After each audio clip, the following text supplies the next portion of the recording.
Écoutez, de mon point de vue, on assiste de plus en plus à ce qu'on appelle une criminalisation de l'opposition. Ça veut dire que vous avez des questions politiques que vous transférez au palais de justice.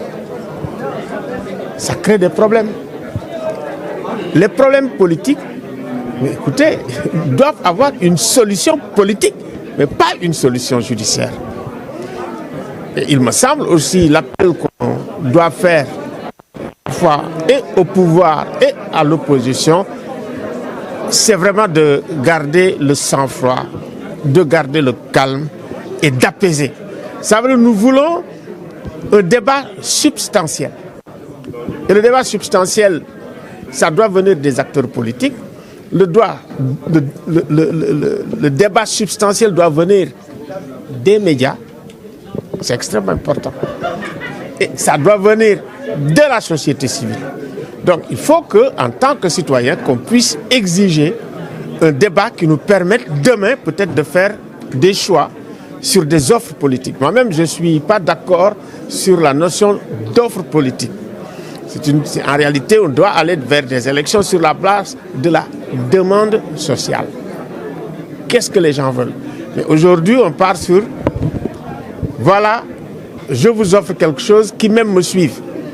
Il est évident que c'est ça qu'il faut d'abord, si vous voulez, remettre en question, pour remettre en question ce qu'on appelle les présidentialismes avec des présidents de la République qui fonctionnent comme des monarques. C'est-à-dire que tel que c'est parti, que ça soit Macky ou quelqu'un d'autre, quand il va arriver, il va être un monarque. Et c'est de ça que nous avons réfléchi d'abord. Et l'autre, c'est aujourd'hui de plus en plus dans la sous-région, on a un rétrécissement comme peau de chagrin de l'espace civique. Ici, on arrête, on met en prison des hommes politiques, des gens de la société civile, des journalistes. Vous allez en Guinée, c'est ce qu'ils font. Vous allez au Mali, c'est ce qu'ils font. Vous allez au Burkina Faso, c'est ce qu'ils font. Vous allez au Togo, c'est ce qu'ils font. Ça veut dire qu'on est entré quand même dans une véritable régression démocratique par rapport aux acquis des années 2000, la transition. C'est pour ça que nous réfléchissons sur cette transition. C'est pour ça que nous demandons aux chefs d'État et de gouvernement de libérer tous les détenus politiques, tous les détenus d'opinion. C'est extrêmement important. Troisièmement, c'est la question de la limitation de mandat. C'est tout un acquis pour consolider la démocratie. Parce qu'en réalité, la définition minimale de la démocratie, c'est la capacité effectivement pour les peuples de changer leur gouvernement vraiment de façon pacifique. C'est ça. C'est ce que fait le Cap-Vert tout le temps, sans problème.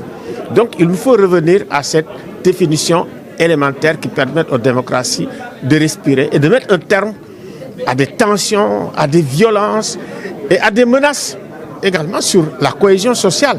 C'est-à-dire, le seul fait que quelqu'un comme Diouf dise ce qu'il a dit tout à l'heure, en disant, mais écoutez, le problème du troisième mandat ne se pose pas, c'est dans la Constitution, c'est fini. Si on force, ça veut dire qu'on a un problème avec notre contrat social. Le problème qu'on a avec un contrat social, ce n'est pas avec n'importe qui, c'est quelqu'un qui a quand même fait un serment. Le serment, c'est très fort. Le serment, c'est presque religieux. C'est presque une profession de foi. Pour moi, c'est beaucoup plus fort que la Constitution. Donc, si nous avons une remise en question de cela, ça veut dire effectivement que sur la question du contrat social, nous avons des problèmes.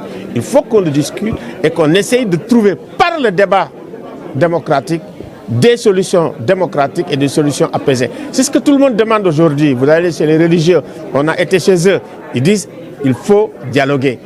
On a été chez l'archevêque, ils disent il faut dialoguer. On a vu les jeunes ici, ils disent il faut dialoguer.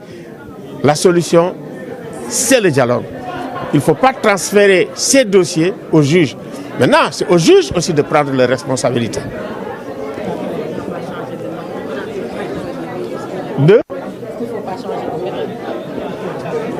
Vous savez, il y a des pays, le Malawi, le Kenya, c'est des pays qui ont annulé des élections, où la justice marche. Il y a des pays où la gouvernance marche, où ils ont à peu près les mêmes notes que les États-Unis sur la question de la corruption. Le Cap-Vert le Botswana. On va nous dire, mais c'est des petits pays de 5 millions d'habitants, mais n'empêche. Ils réussissent là où les grandes puissances réussissent. Donc nous aussi, nous pouvons réussir s'il y a le leadership. Pour ça, effectivement, que nous demandons une politique où il y a de l'éthique. Une politique où vraiment les valeurs et les principes de la République soient respectés.